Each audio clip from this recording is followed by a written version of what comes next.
Bonjour à toutes et à tous, j'espère que vous allez bien. Aujourd'hui, on va parler du NXT In Your House. On va faire les pronostics du NXT In Your House qui aura lieu ce dimanche sur le WWE Network. Alors pour le moment, au programme, on a 6 matchs. Alors il y a un match que j'aurais bien aimé voir. C'est le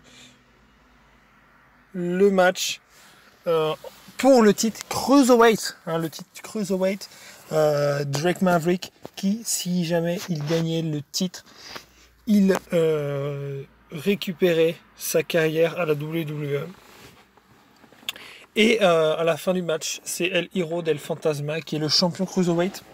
Donc on ne sait pas si c'est vraiment lui le nouveau champion. Est-ce que c'est le champion d'intérim ? Parce qu'on a bien mis à la fin du match que c'était lui le nouveau champion. Donc peut-être qu'on aura un match plus tard face à lui, quand Jordan Devlin sera disponible. En tout cas, pour le moment, c'est lui, le nouveau champion Cruiserweight.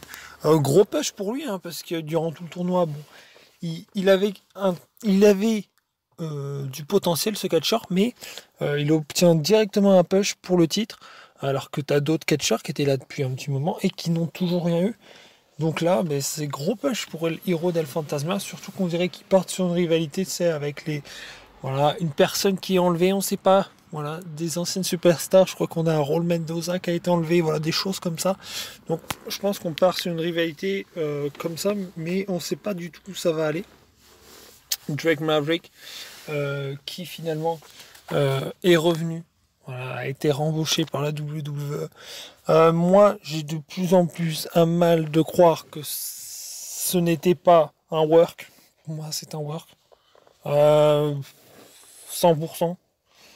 Après, je trouve que c'est dommage de jouer sur ça, jouer sur un licenciement, parce qu'on a très bien vu qu'à la fin du match, Drake Maverick, il faisait comme s'il était ému, mais bon, franchement, on arrivait quand même à dissimuler, une petite, quelques petites fausses notes, de faux cul, tout simplement. Donc Drake Maverick, qui finalement reste à la WWE. On verra ce que ça donne, tout simplement. Drake Maverick a obtenu un contrat à NXT, donc il est officiellement catcheur à NXT. Mais parlons des pronostics, parce que là, pour le moment, je m'égare. Parlons des pronostics de NXT In Your House. On commence tout d'abord par le 6-Woman Tag Team Match avec Mia Yim, Tegan Nox, Shotzi Blackheart qui affrontent Dakota Kai. On a aussi Reina Gonzalez. Enfin, maintenant, c'est Raquel Gonzalez. Et qui affronte également la nouvelle Candice LeRae. Candice LeRae qui est elle. Alors tout d'abord, on est avec 3 catcheuses qui ont complètement changé de gimmick. Je parle bien sûr des L. Des catcheuses qui sont devenues des L. Qui ont complètement laissé leur gimmick enfantine. Je dirais même que si on pense aux gimmicks qu'on a des personnes face et les gimmicks qu'il y avait avant les personnes L, on n'aurait jamais pensé qu'ils auraient pu basculer du côté L. Mia Yim, je pense que c'est plus facile de la faire basculer du côté L. Shotzi Blackheart, je pense que c'est la même chose. Tegan Nox, elle n'a pas trop de gimmicks, donc pareil, on peut la faire basculer assez facilement. Mais ces 4 choses-là ont complètement dû revoir leur gimmick. Ils ont complètement changé de personnage. Et je trouve que c'est intéressant. Et je dirais qu'ils ont un bon momentum. Donc je ferai gagner pour ce pay-per-view l'équipe face, c'est-à-dire Tegan Nox, Mia Yim et Shotzi Blackheart. Je ferai même une petite victoire, un petit tombé de Shotzi Blackheart sur pourquoi pas Dakota Kai.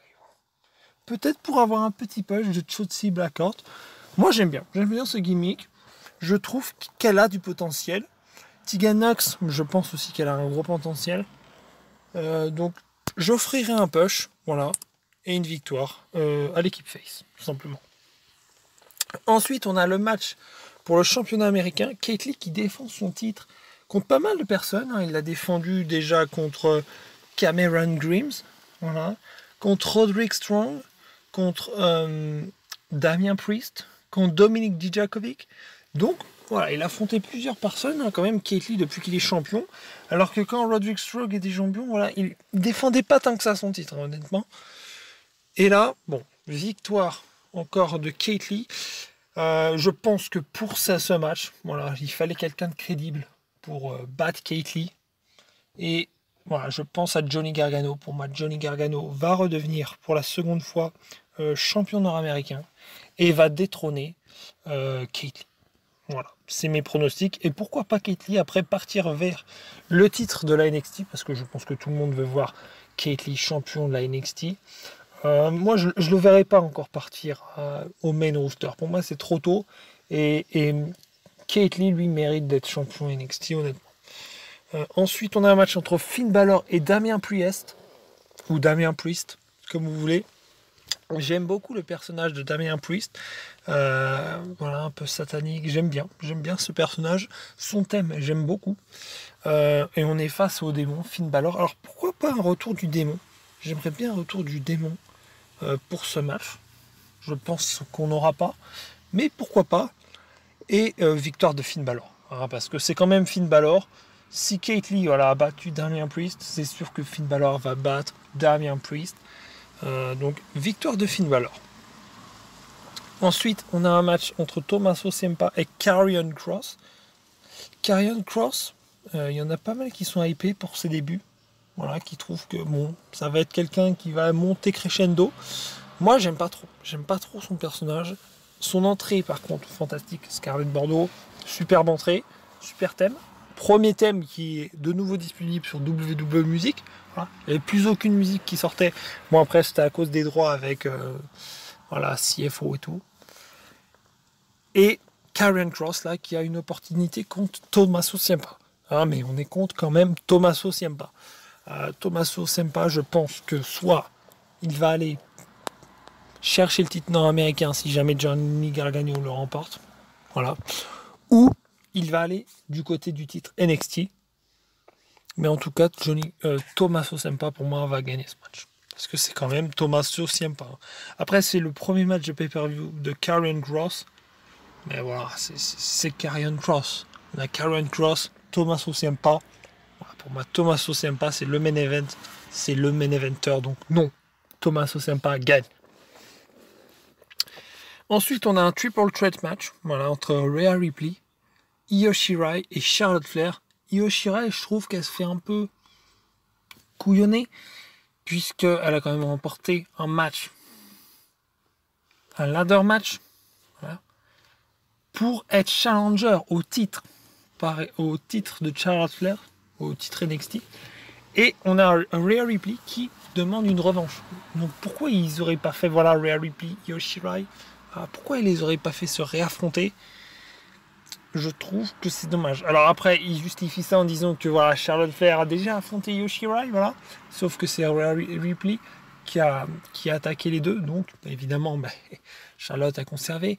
Donc, ils ont refait un match. Voilà. En gros, Io Shirai a gagné le ladder match pour avoir un match qui ne sert à rien puisqu'il a été coupé par Rhea Ripley. Donc voilà, elle n'a pas le droit à son match. Mais ils ont quand même un triple threat match entre les trois. Donc il y a des rumeurs qui disent que Io Shirai va aller au main roster. Pourquoi pas pourquoi pas Io Shirai va au main roster. Moi je le mettrais à SmackDown. Honnêtement, je mettrais Io Shirai à SmackDown. Parce que t'as plus personne à SmackDown. Tu n'as plus personne. Tu as Sasha Banks qui normalement devrait concourir pour le titre de Bayley. Mais la WWE qui a enfin donné les titres à Alexa Bliss et Nikki Cross et les fait perdre. Fait perdre les titres et les donne à Bayley et à Sasha Banks. Je ne comprends pas. Je n'arrive pas à comprendre. Le titre majeur de Bayley ne sert à rien. Actuellement, il ne sert à rien. On a l'impression que Bayley se trimballe avec son titre chaque semaine. Voilà, la WWE qui essaie de donner des petits pushs. Voilà, un petit push de Tamina. Bon, évidemment, Tamina, bon, c'est vrai. Ça fait débat. Hein, c'est quelque chose que personne ne voit devenir main eventeuse, personne ne voit championne. C'est difficile de mettre en avant Tamina. Et la Bayley, toujours championne majeure et championne par équipe. Au dernier SmackDown, si vous n'avez pas vu SmackDown, on a Sasha Banks et Bayley qui sont pour la deuxième fois championnes par équipe. Je suis très étonné de ce résultat. Surtout que Alexa Bliss Et Nikki Cross semblait partir vers une rivalité contre les Iconics, mais voilà, ça a été coupé. Donc peut-être qu'Io Shirai aura un match contre Bayley pour le titre majeur.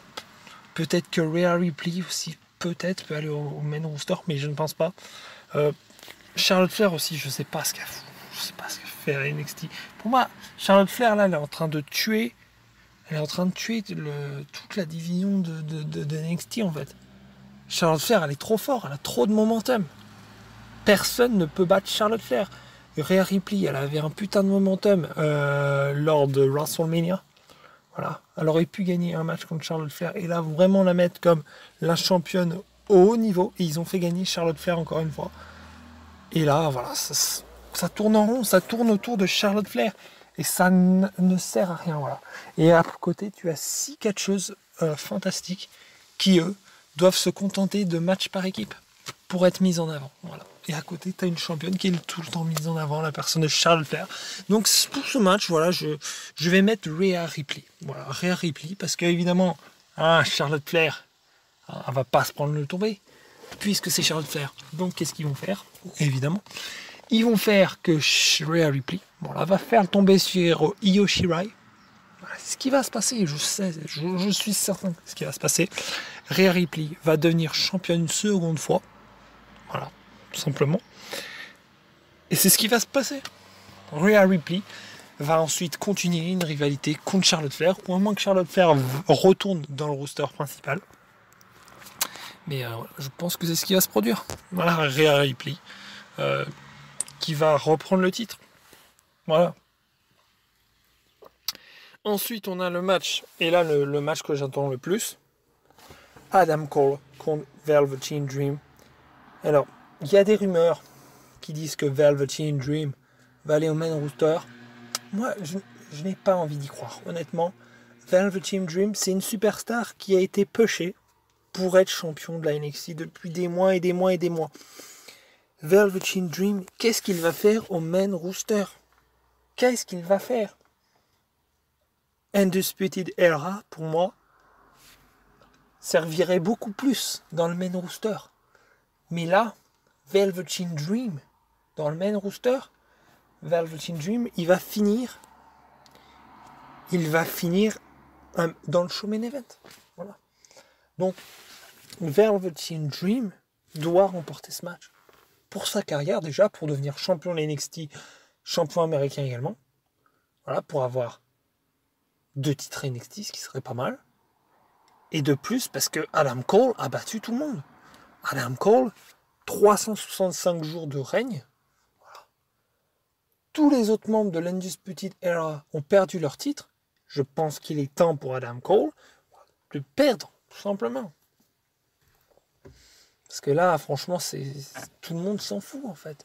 Si là, Velveteen Dream ne gagne pas, c'est sûr que la prochaine personne qui affronte Adam Cole va remporter le titre. Donc, là, pour le prochain pay-per-view, on est sur le pay-per-view qui sera pour SummerSlam, vers SummerSlam. Donc, un NXT important, tu sais, comme Brooklyn, ou voilà. Donc, peut-être qu'Adam Cole va conserver, encore une fois, pour ce NXT in Your House, ce que je pense qui va arriver malheureusement. Et donc je me contredis, mais Adam Cole va sûrement rester champion. Hein, parce que voilà, Velveteen Dream, mais il n'a pas le truc. Quoi. Il a pas le truc. La WWE ne croit pas en lui. Pas assez en tout cas. Voilà. Adam Cole, on lui a tout offert sur un plateau, ainsi que son équipe. Et là, je pense que pour le prochain pay-per-view, ils vont le mettre contre Tommaso Ciampa. Je pense que ça va être ça. Tommaso Ciampa, voilà, pour donner une importance au match contre Adam Cole. Donc on a déjà eu ce match, mais peut-être Adam Cole contre Tommaso Ciampa, parce que je ne vois pas qui pourrait affronter Velveteen Dream. Honnêtement, repartir sur une grosse rivalité, Velveteen Dream, Karrion Kross, je les vois pas s'affronter honnêtement. Donc, à mon avis, soit on a ça, soit on a Adam Cole, Keith Lee. Adam Cole, Keith Lee ou Adam Cole, Adam Cole, Tommaso Ciampa. Voilà, pour le prochain pay-per-view. Donc, à mon avis, Adam Cole va conserver. Malheureusement, encore une fois. Et voilà, je pense que c'est ce qui va se passer. Donc, je résume. On aurait donc 2 nouveaux champions. Johnny Gargano, qui gagnerait le titre nord-américain et on aurait, pour moi, Rhea Ripley qui regagnerait une nouvelle fois le titre de la NXT. Voilà. Donc j'espère que vous avez aimé cette vidéo. N'hésitez pas et ne ratez pas le prochain pay-per-view. Je crois que c'est le premier pay-per-view hors confinement, hein, puisqu'avant on avait le Money in the Bank. C'était le jour avant la fin du confinement, en tout cas pour nous les Français. Et là, là c'est le premier pay-per-view depuis la fin du confinement. Donc pas la fin du confinement aux États-Unis, donc voilà, toujours des restrictions de public. On verra ce que ça donne quand le public sera de retour. S'il est de retour, hein, on ne sait pas. On ne sait pas encore quand, on ne sait pas comment ça se passera. Donc j'espère que vous avez aimé cette vidéo. N'hésitez pas à vous abonner. Et on se retrouve très vite pour une nouvelle vidéo sur la chaîne Catch Up.